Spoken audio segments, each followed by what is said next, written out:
नमस्कार, स्वागत है आपका एक बार फिर से विद्योत चैनल पर। मैं माफ़ी चाहूँगा कि कुछ समय से वीडियो नहीं बन रही है। और आज हम जो नया टॉपिक लेके आए हैं, कैलकुलेटिंग डेंसिटी, यानी कि डेंसिटी को हम हिंदी में बोलते हैं घनत्व।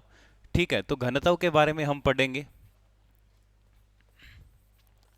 और काफ़ी बच्चों के कन्फ्यूज़न भी रहती है घनत्व को लेकर के, उसकी परिभाषा को लेकर के, ये होता क्या है। तो आज इसको पूरा समझते हैं और अगली स्लाइड में जो इसकी परिभाषाएं हैं, किताब के अकॉर्डिंग क्या है, आपको एग्ज़ाम में क्या लिखना है, तो अगले पार्ट में हम वो बताएंगे। तो आज एक बार घनत्व को समझते हैं। अभी तक हमने जो कक्षा 9वीं का जो चैप्टर 1 है उसमें हमने पदार्थ के बारे में पढ़ा था। और पदार्थ के बारे में, पदार्थ की अवस्थाओं के बारे में पढ़ा था। पदार्थ की जो अवस्थाएं होती है उसके लिए जो जिम्मेवार जो चीज़ होती है वो क्या होते हैं, उसके पार्टिकल, यानी कि उसके कण।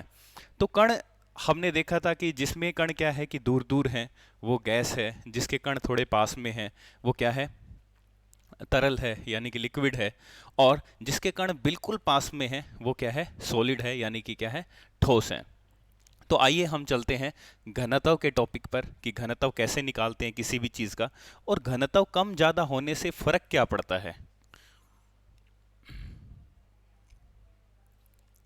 तो देखिए कि हमने अभी तक क्या पढ़ा था कि जो गैस होती है, ठीक है, उसके जो कण होते हैं वो क्या होते हैं प्यारे बच्चों, वो बड़े दूर दूर होते हैं। और जो लिक्विड होता है उसके कण क्या होते हैं, थोड़े से पास में होते हैं। और सॉलिड के कण क्या होते हैं, बिल्कुल पास पास में होते हैं। तो यहीं से ही क्या है कि डेंसिटी का जो कंसेप्ट है, जो घनत्व का जो कंसेप्ट है वो आपको पता लगेगा। कि मान के चलिए कि आपने 1 किलो क्या ले लिया, रुई ले ली, और 1 किलो लोहा ले लिया। ठीक है, मैं नेक्स्ट स्लाइड में बना के दिखाता हूँ। ठीक है, कोई भी आपा ने क्या ले लिया, कोई भी तराजू ले लिया। और इस तराजू पे क्या है कि हम क्या रखेंगे,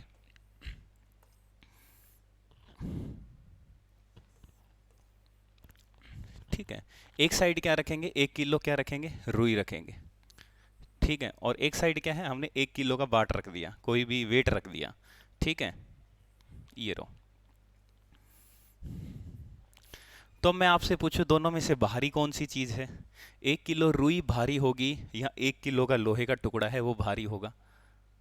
देखिए, जो दोनों का जो वजन है, दोनों का वजन क्या होगा, बराबर ही होगा। पर मैं बात करता हूँ घनत्व की, बात करता हूँ घनत्व का जो कंसेप्ट आया है। इससे पहले एक और मैं चीज बताता हूँ कि मान के चलिए दो जंगल है, ठीक है, एक जंगल में पेड़ लगे हुए हैं ऐसे, ठीक है, खुले खुले, और एक जंगल में क्या है, बिल्कुल पास पास में पेड़ है। अच्छा, कौन सा जंगल क्या है कि घना है। डेंसिटी का मतलब क्या होता है, डेंस, डेंस का मतलब होता है घना। घनत्व का मतलब भी घन, यानी कि कोई भी चीज कितनी घनी है। ठीक है, पास पास कितने हैं। तो मैं एक तो ये जंगल देख रहा हूं, अच्छा एक ये जंगल देख रहा हूं, तो मैं आपसे ये पूछूं कि कौन सा जंगल है वो डेंस है, घना है। तो इन दोनों में से यानी कि ए घना होगा या बी घना होगा, बताइए। वेरी गुड, जिन बच्चों ने बी बोला है उनका राइट आंसर है। घना का मतलब क्या है कि वहां पे पेड़ कितने आसपास है। एक और मैं एग्जांपल ले लेता हूं मैं इसी का ही,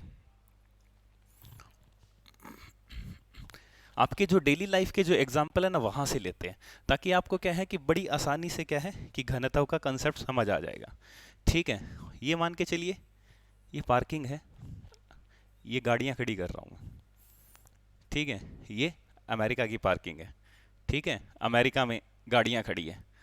और ये क्या है समझ जाओ, ये गाड़ियां खड़ी है, जो बॉक्स बना रहा हूं ना वो गाड़ियां हैं, ये मान के चलो।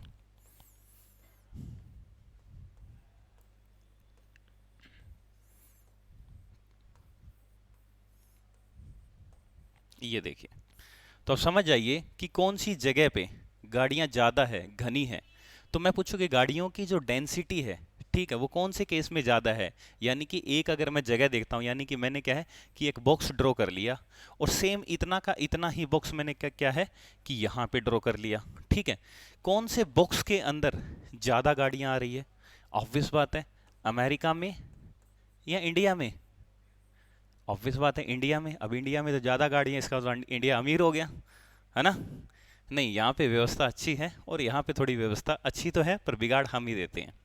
तो देखिए कि कौन सी जगह में, यानी कि जगह दोनों बराबर है, ठीक है, तो दोनों जगह बराबर है, तो कौन सी जगह में ज़्यादा गाड़ियां हैं, घनी कौन से में है, तो कौन सी जगह में है, इंडिया वाली में है। यानी कि इन दोनों में से डेंसिटी किसकी, कार है, जो कारें खड़ी हैं उनकी डेंसिटी की कौन सी जगह में ज़्यादा है, तो ऑब्वियस बात है कहाँ पे है, इंडिया में, यानी कि इसमें है। चाहे इसको इंडिया नहीं तो ए और बी लिख लो, यानी कि बी सेक्शन में क्या है, डेंसिटी ज़्यादा है।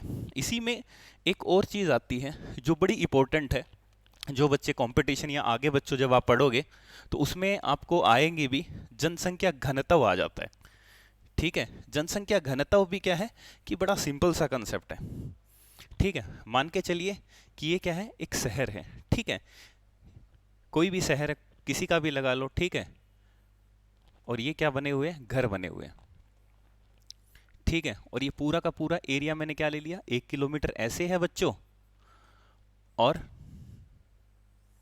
1 किलोमीटर ही क्या है, ये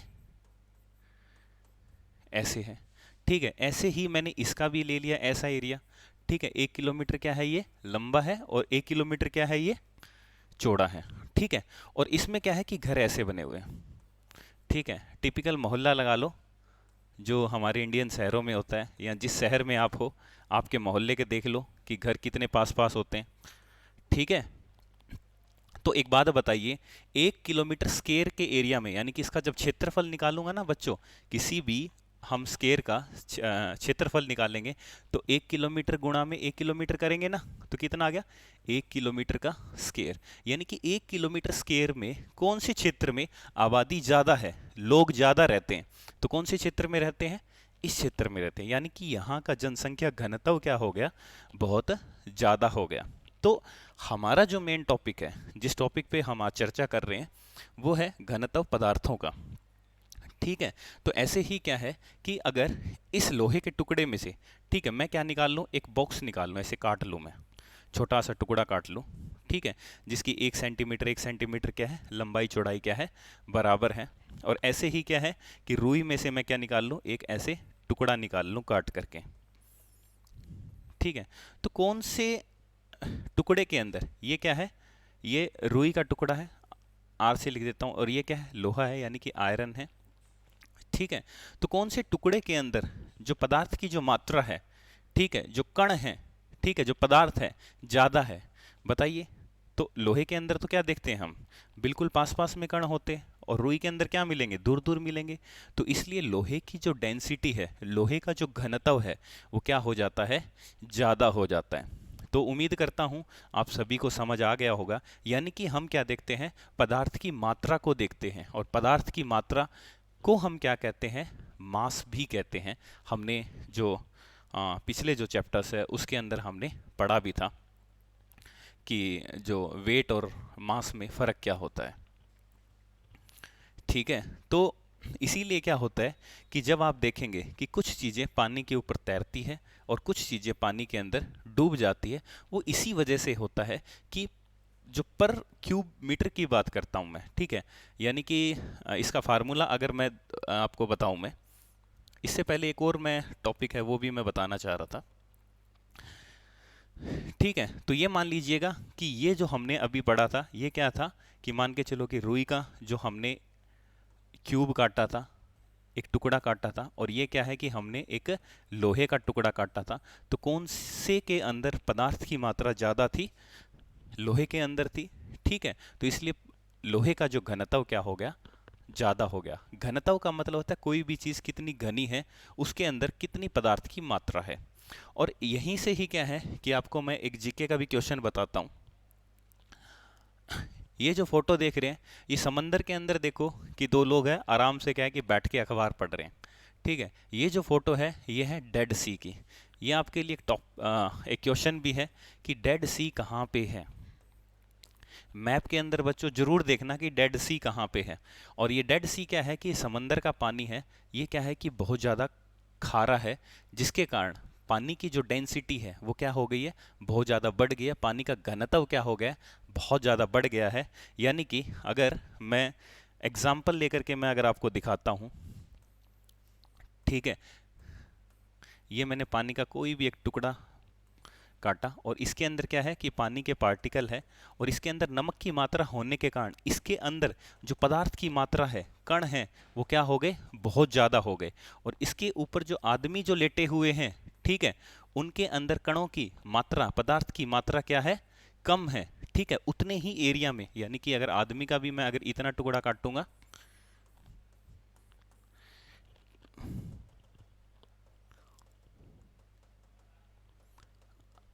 एक मिनट, आदमी का भी अगर मैं इतना ही टुकड़ा काट के देखता हूं, तो उसके अंदर जो कणों की मात्रा है, पदार्थ की मात्रा है, वो बच्चों क्या है, कम है। तो इसकी घनत्व क्या हो गया बच्चों, इसका मैं रो से सीधा लिख रहा हूं, रो, इसको रो बोलते हैं, डेंसिटी को, घनत्व को रो बोलते हैं।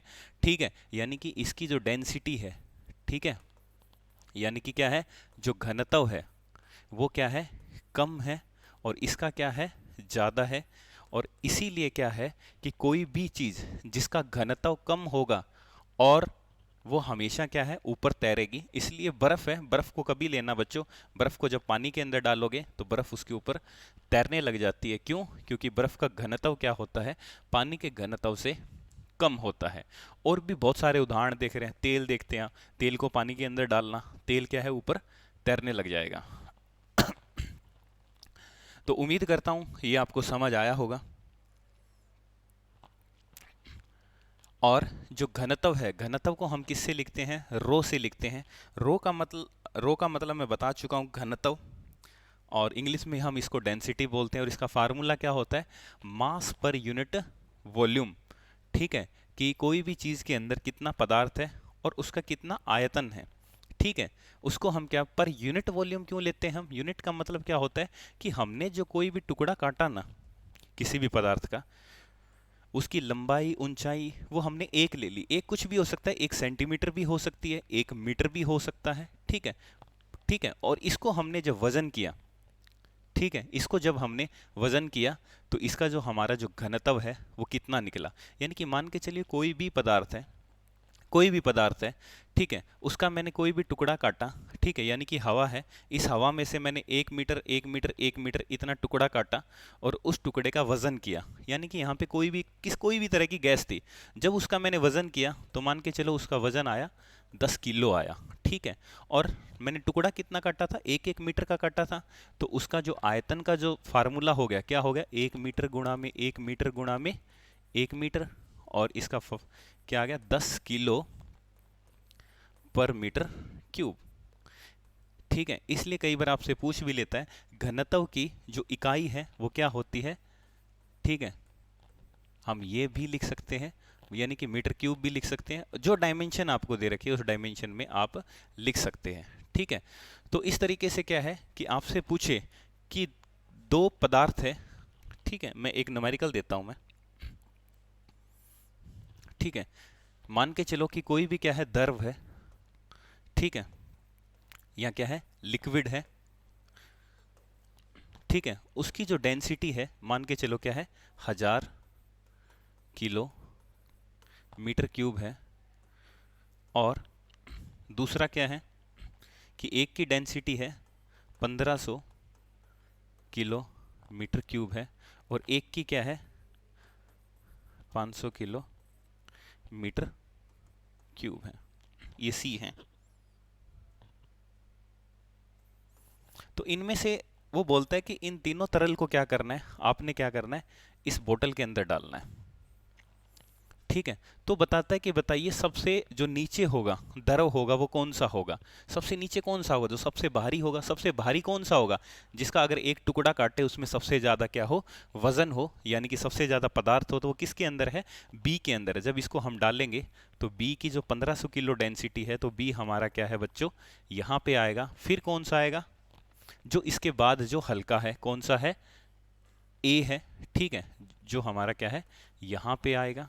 और सबसे जो हल्का है, जिसमें अगर मैं 1 मीटर का मैंने डब्बा काटा था, 1 मीटर का बॉक्स काटा था, तो उस बॉक्स में जो पदार्थ की मात्रा कितनी थी, सिर्फ कितनी थी, 500 किलो थी। मैं तस्वीर बना के भी, मैं एक डायग्राम के थ्रू भी दिखा देता हूं। यानी कि तीनों के मैंने क्या है कि बॉक्स काटे, ठीक है, और इनका क्या है कि साइज सभी का बराबर है, और इनके अंदर ये क्या है, ये सब ये उस लिक्विड के बने हुए हैं, ठीक है। और इनको जब मैंने तोल के देखा, वेट करके देखा, तो इसका वजन तो आया भाई साहब 1500 किलो, इसका वजन आया 1000 किलो, और इसका क्या आया 500 किलो वजन आया। तो इनमें से ऑब्वियस बात है कि सबसे हल्के वाला कौन सा हुआ, सी हुआ। तो उम्मीद करता हूँ आप सभी को समझ आया होगा जो डेंसिटी का जो कंसेप्ट है। और यहीं से ही यानी कि हमने क्या किया है कि जो डेंसिटी को जो नापा है, रो को जो नापा है, हमने क्या देखा कि कितना मास है इसके अंदर, कितना पदार्थ है और कितना वॉल्यूम है, ठीक है। और ये इसका क्या बन जाता है, ये फार्मूला बन जाता है। तो उम्मीद करता हूँ आप सभी को समझ में आया होगा, और ज़्यादा से ज़्यादा इस वीडियो को शेयर कीजिए। हम कोशिश कर रहे हैं कि हिंदी मीडियम के बच्चों के लिए बहुत अच्छा कंटेंट तैयार किया जा सके। और कुछ अभी आई फ्लू चला हुआ है तो उसकी वजह से मैं ज़्यादा वीडियो नहीं बना सका। तो सभी बच्चों को शुभकामनाएं हैं, और सबसे ज़रूरी चीज़ है कि खुश रहिए। और अभी तक तो आपने जीवन शुरू किया है, जो बच्चे कक्षा 9वीं में हैं, और आपके पास तो बहुत सारी संभावनाएं हैं। निराश मत होइए, बस खुश रहिए। थैंक यू सो मच, आज के लिए इतना ही।